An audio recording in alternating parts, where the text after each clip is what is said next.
Hello friends, this is Ritu. Welcome to study with story channel. आप सभी को राम राम, सत श्री अकाल, आदाब। What you feel connected with. कल हम इस्लाम धर्म का शुरुआत कैसे हुआ ये जान रहे थे और खलीफा पद क्या होता है इसके बारे में जाना था। तो खलीफा पद क्या होता है मैं इसको थोड़ा सा आपको बता दूं। इसकी शुरुआत हुई थी 632 एडी में और ये चला था 1924 एडी तक।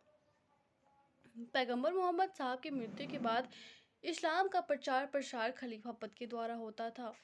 खलीफा ही अपने समर्थकों को जगह जगह अलग देशों में प्रचार प्रसार के लिए भेजते थे।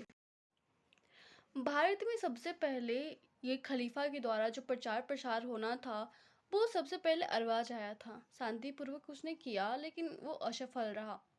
खलीफा का कई सारे पैटर्न थे प्रचार प्रसार करने का। दबाव पूर्वक करना, शांतिपूर्वक करना या फिर मिलजुल कर करना। तो ये पहली बार भारत में उन्होंने शांतिपूर्वक किया।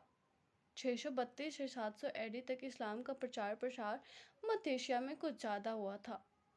जहाँ पर इस्लाम का अधिक प्रभाव होता था वहाँ पर खलीफा के द्वारा शासक नियुक्त कर प्रशासन चलाया जाता था।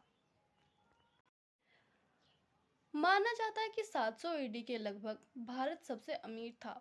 इस कारण यहाँ पर हर कोई भारत पर अटैक करने के लिए व्याकुल था और यह सुलेमान खलीफा के द्वारा किया भी गया भारत पर। सुलेमान खलीफा कौन है तो हम जानेंगे इसके बारे में। सुलेमान खलीफा फारस का एक शासक था जहाँ पे इसे खलीफाओं के द्वारा नियुक्त किया गया शासक था। क्योंकि फारस में इस्लाम ज़्यादा हो चुका था तो वहाँ पे एक शासक नियुक्त कर दिया गया और वो ही है सुलेमान। और अब सुलेमान ने अपना एक और शासक नियुक्त किया।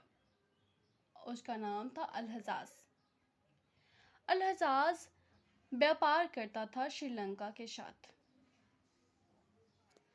और कहा जाता है कि उसने ऐसा जाल बिछाया कि किसी तरीके से सिंध के क्षेत्र में कब्जा किया जाए। तो उन्होंने कहा कि उनका एक बंदरगाह लूट लिया गया है। अल-हज्जाज व्यापार श्रीलंका से चलाता था जिसे लूट लिया गया देवल बंदरगाह पर, ऐसा माना जाता है। और जो लूटा गया था उसे सिंध के लोगों के द्वारा लूटा गया। अल-हज्जाज लूट का जुर्माना सिंध के शासक जो दाहिर हैं उनसे मांग रहा था, लेकिन दाहिर बार बार मना कर देते और अल-हज्जाज फिर भी बार बार जाके जुर्माना मांगता क्योंकि उसका मकसद था आक्रमण करना, लड़ाई करना। लेकिन दाहिर हमेशा मना कर देते और अल-हज्जाज आक्रमण कर भी देता भारत पर, लेकिन वो असफल रह जाता। 711 से 12 के बीच में युद्ध हुई। क्षति के जुर्माने का डिमांड अल-हज्जाज के द्वारा कई बार की गई, फिर भी ताहिर मना कर देता। अल-हज्जाज सोच में पड़ गया कि मैं इतने आक्रमण करता हूँ, असफल क्यों होता है।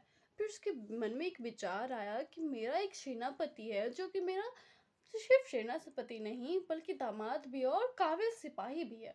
तो क्यों ना उसे आक्रमण के लिए भेजा जाए, उकसाया जाए, आगे बढ़ाया जाए। तो अल-हज्जाज ने वही किया। 712 एडी में अल-हज्जाज ने मोहम्मद बिन कासिम जो कि उसका दामाद ना बल्कि एक काबिल सिपाही भी था, उसे भारत पर आक्रमण के लिए उकसाया। भारत पर आक्रमण हो गया मोहम्मद बिन कासिम के द्वारा। अब मोहम्मद बिन कासिम वर्सेस ताहिर हमला हुआ सबसे पहले देवल बंदरगाह पर जहाँ पे लूट हुआ था, लेकिन ताहिर इसके लिए भी तैयार नहीं था। ताहिर चला गया रावल बंदरगाह, लेकिन मोहम्मद कासिम छोड़ने वाला में से नहीं था। वो भी पहुंच गया रावल बंदरगाह। ठीक है, अब युद्ध हुआ 712 ईस्वी में। परिणाम ये हुआ कि ताहिर की हत्या हो गई क्योंकि मोहम्मद बिन कासिम एक अच्छा रणनीति था। उसके पास अच्छा रणनीति था। उसने जानता था कि मोहम्मद बिन कासिम जानता था कि ताहिर हाथी पर बैठ के लड़ेगा इसलिए उसने हाथी को जख्मी कर दिया। हाथी को जख्मी किया, दाहिर को नीचे उतरना पड़ा और दाहिर नीचे उतरे तो उसकी जनता को लगा कि राजा भाग गए। और राजा जब रन छोड़ के भागता है तो प्रजा की हालत खराब हो जाती है। प्रजा युद्ध छोड़ती, लेकिन दाहिर तो नीचे खड़ा होकर लड़ रहे थे। और इस प्रकार मोहम्मद बिन कासिम अपने रणनीति में सफल हुआ और दाहिर की हत्या हुई 713 एडी। और अब 713 एडी में मोहम्मद बिन कासिम मुल्तान लूटा। उस समय वह सोने की नगरी कहा जाता था और मोहम्मद बिन कासिम ने ही सोने की नगरी उसका नाम रखा। धन्यवाद। मिलते हैं अब अगली क्लास में, जहाँ पे हम जानेंगे कि अरबों का आक्रमण का भारत पर क्या प्रभाव पड़ा।